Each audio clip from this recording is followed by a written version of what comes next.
What if I told you over 5 million engines from GM, Toyota, Honda, Hyundai are failing right now?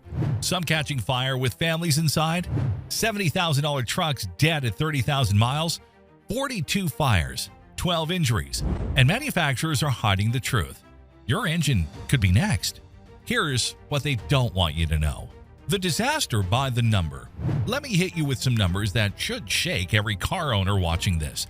And pay attention, because your vehicle might be on this list. General Motors, 720,000 vehicles recalled for the 6.2-liter V8. But that's barely the beginning. Another 280,000 are now under federal investigation. GM has logged more than 28,000 complaints, and over 14,000 of those ended in complete engine failure, total loss of power, 12 injuries, 42 engine fires. Not overheating, not smoke. Actual fireballs under the hood while people were driving their Silverados, Tahoes, Yukons, and Escalades. Family vehicles gone. Toyota, the brand built on million-mile myths, they recalled 102,000 twin-turbo V6 engines in 2024, then quietly added another 127,000 in late 2025. We're talking brand-new Tundras, $90,000 Lexus LX600s, and Sequoias, and hybrids still under investigation. Honda, 250,000 of their famed 3.5-liter V6 engines recalled for rod bearing destruction. When those fail, metal shrapnel tears the engine apart at thousands of RPM. But worse, NHTSA just opened a probe into 1.4 million Hondas dating back to 2016. Hyundai and Kia, 1.5 million engines recalled since 2017, and some replacement engines failed the exact same way. Added up, more than 5 million engines, nearly $8 billion in damages. This isn't a recall, this is an engine failure epidemic, and it's getting personal. The smoking gun. So what's causing this nationwide engine nightmare? I dug into it, and the truth is absolutely explosive. In December 2025, Automotive News, a publication normally friendly to automakers, released a bombshell investigation. They spoke with university engine researchers, independent mechanics who've torn down hundreds of failed motors, and industry insiders who would only speak anonymously. What they uncovered is devastating. Modern engines are being pushed far beyond what they were ever designed to handle. Automakers are chasing record-breaking horsepower per liter, numbers once reserved for race cars.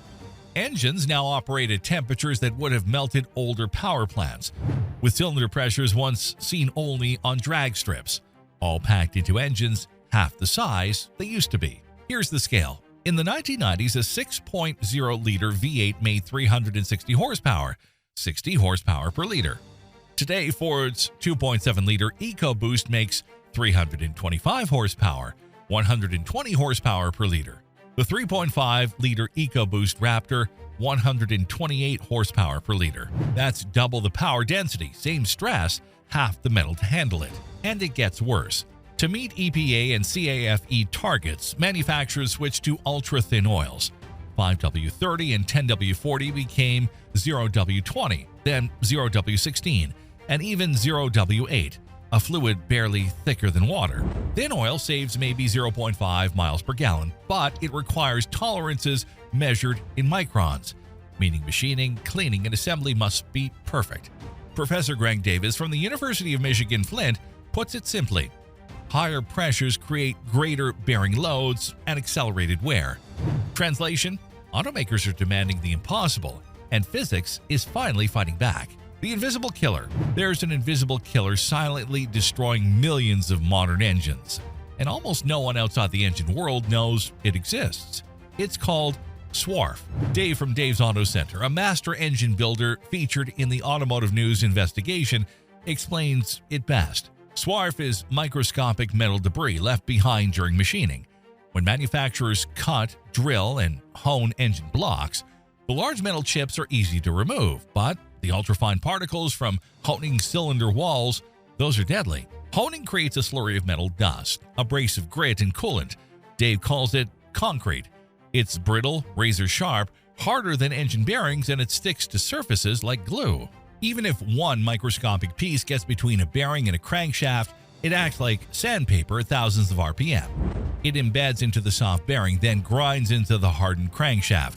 Minutes later, scoring. Hours later, metal on metal. Days later, total engine failure. Dave's team spends hours cleaning each engine by hand. Hot tanks, pressure washing compressed air, and scrubbing each passage 5 or 6 times. GM builds 1,000 engines a day per factory. Toyota, Ford, Stellantis, same story.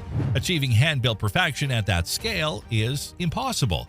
So automakers rely on automated rinses and quick visual checks, hoping for the best. Powertrain tester Tom Howell sums it up. Thinner oils, tighter tolerances, and harder bearing materials are all contributing to the failures. Harder bearings mean less forgiveness, less debris absorption, and almost zero margin for error. It's a house of cards, and it's already collapsing. The perfect storm. Swarf and thin oil are only the beginning. What we're dealing with isn't a single design flaw, a single recall, or a single bad engine. It's a perfect mechanical storm, a pileup of modern technologies and engineering compromises happening simultaneously. And when you stack them together, today's engines simply cannot survive long term. Let's break down every factor that's killing modern powertrains. Factor 1. Start-stop technology. This is the feature everyone hates, and for good reason. Every time your engine shuts off at a red light and restarts, oil pressure drops to zero for a brief but critical moment.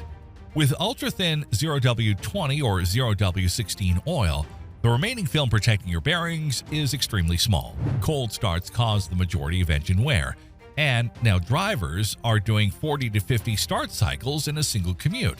Fleet trucks that rack up 150,000 highway miles in 2 years often outlast personal trucks with 50,000 city miles because they avoid this relentless stop-start abuse. Factor 2. Variable displacement oil pumps. Old engines used fixed pumps, simple, predictable, reliable. New engines rely on computer-controlled pumps that constantly adjust pressure. If the pump lags after a start-stop cycle, miscalculates temperature, or malfunctions, your bearings get starved of oil. More complexity equal more failure points. Factor 3. Extreme turbocharging. Turbocharged engines run 2,000 plus psi cylinder pressures, double what naturally aspirated engines see. Turbos spin at 150 to 200,000 RPM and depend entirely on clean, properly weighted oil.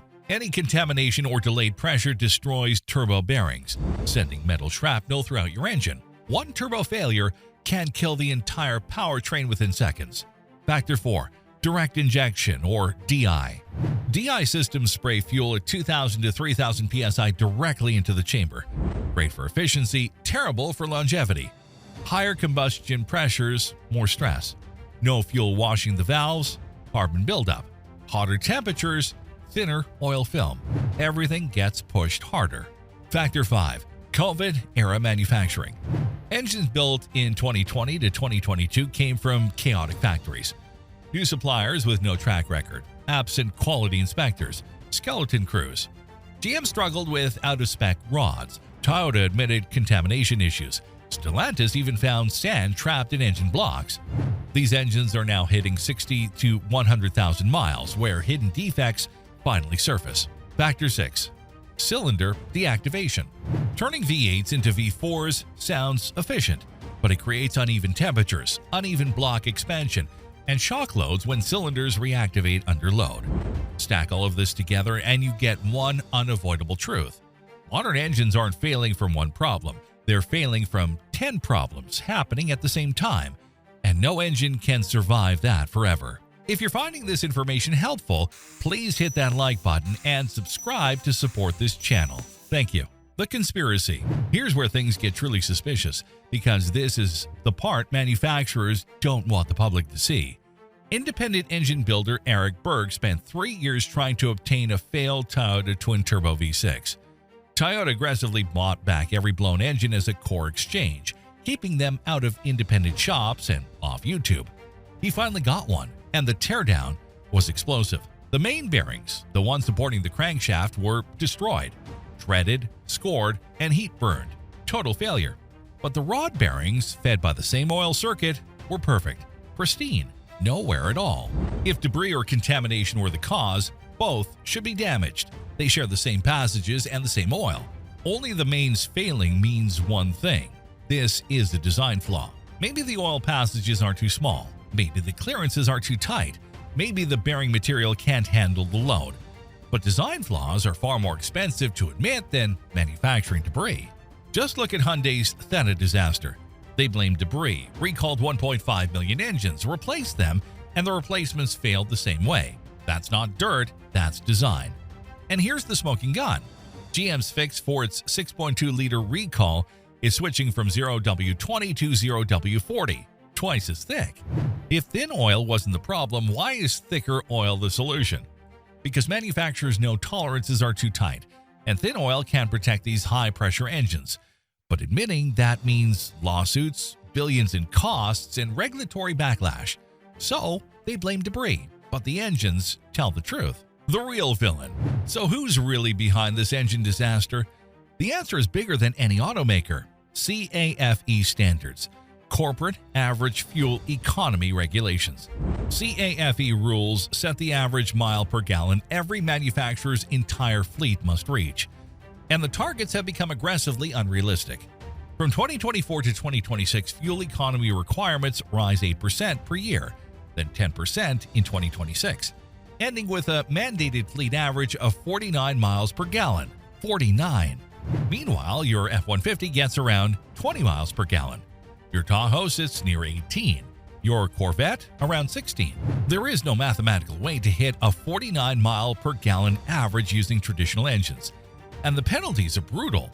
$17 per vehicle for every 0.1 mile per gallon a company falls short.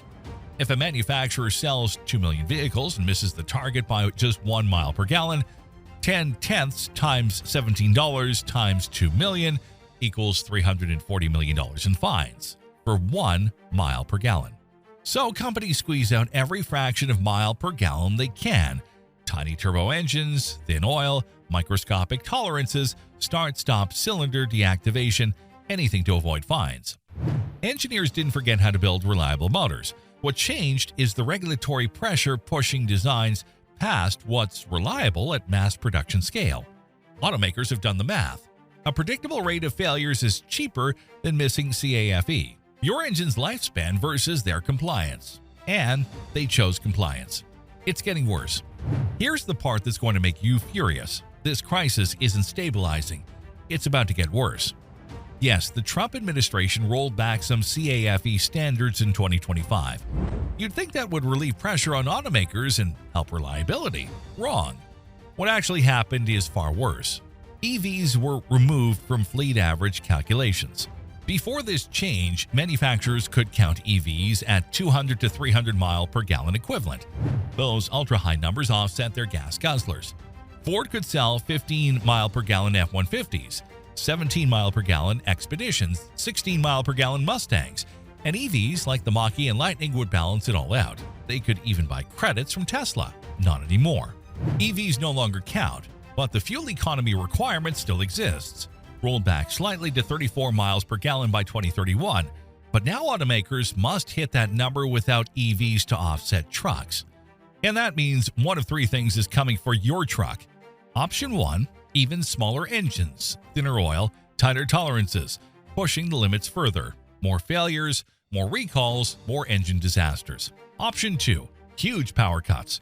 Your next F-150 may drop from 400 horsepower to 250. Your Silverado might tow 5,000 pounds instead of 13,000. Option 3, universal hybrids. Every truck, every SUV, every model gets a battery and electric motor. More components, higher prices, more things to break, and battery degradation tanking resale value. And here's the kicker. Automakers aren't walking away from EVs. They've spent billions building these platforms. And if political shifts in 2028 tighten standards again, they need to be ready. So they'll keep using the same strategies that caused this mess, despite the proof staring them in the face. 5+ million failed engines, $8 billion in damage. Hyundai alone facing $5 billion for 3.3 million engines. And nothing is truly changing. What this means for real people. This isn't just about recalls and statistics. This is about your money, your safety, your family. These failures are happening on vehicles that cost as much as a house. A Silverado High Country, $80,000. A Tundra TRD Pro, $75,000. A Lexus L600, $100,000 plus. A loaded Escalade, $120,000. And engines are dying at 30 to 40,000 miles, sometimes even less. Just last night, a Tundra owner posted another main bearing failure at 35,000 miles on an 18-month-old truck. Complete engine replacement. Imagine this. You've saved for years. You finally buy your dream truck for $70,000. Payments? $1,200 a month. 6 months later, driving your kids to school, you hear knocking, then grinding, then the engine seizes. You coast to the shoulder, terrified. The dealer confirms it. Full engine replacement. It's under warranty, but replacements are on 2-month back order. You're still making $1,200 payments on a truck sitting dead in a service bay. And when you finally get it back, you now own a practically new truck with a replaced engine. Resale value destroyed. Who buys a 3-year-old truck that blew its engine at 30,000 miles? Some owners try lemon laws, but many states exempt vehicles under recall. Manufacturers say, we're fixing it, and you're stuck. And remember, Hyundai's replacement engines failed the exact same way because the design itself was flawed. Now, let's talk safety. GM logged 14,000 complaints involving complete loss of propulsion, engines dying mid-drive, 12 injuries, 42 fires. 42 engines caught fire while people were driving their families. Toyota reports stalling and loss of power. Honda's failures involve connecting rod bearings, meaning metal fragments tearing through your engine at thousands of RPM. A rod can punch through the block or the hood. Hyundai's Palisade recall warns that a broken valve spring can blow a hole straight through the engine. These aren't minor issues. These are life-threatening mechanical failures happening in vehicles you trusted with your family's safety. Steps to protect yourself.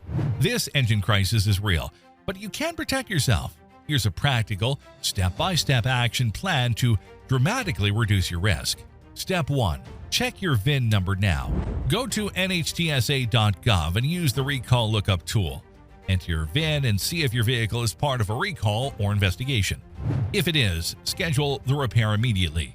These failures often happen without warning. Fine one day, destroy the next. Step 2. Cut your oil intervals in half. Ignore the 7,500 to 10,000 mile intervals.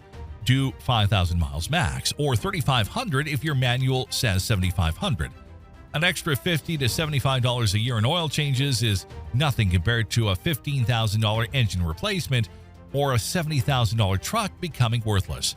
Use high-quality oil, Mobil 1, Pennzoil Platinum, Valvoline, Castrol, and the correct spec Dexos 1 Gen 3, etc. Step 3. Disable start-stop. If your vehicle has a button, press it every time you drive.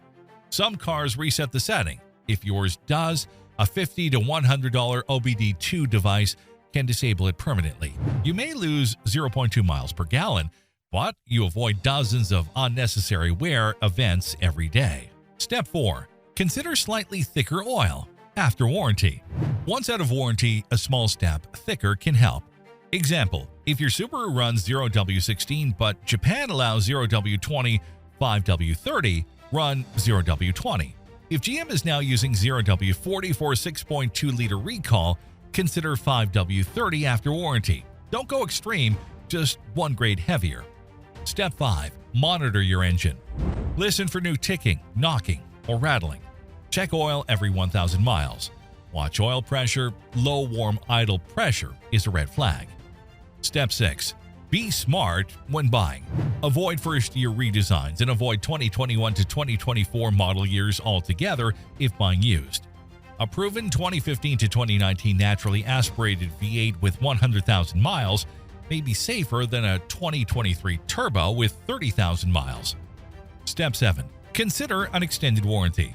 For 2020 to 2024 used vehicles, a $2,000 to $3,000 comprehensive warranty covering engine internals may save you from a $15,000 to $20,000 engine replacement.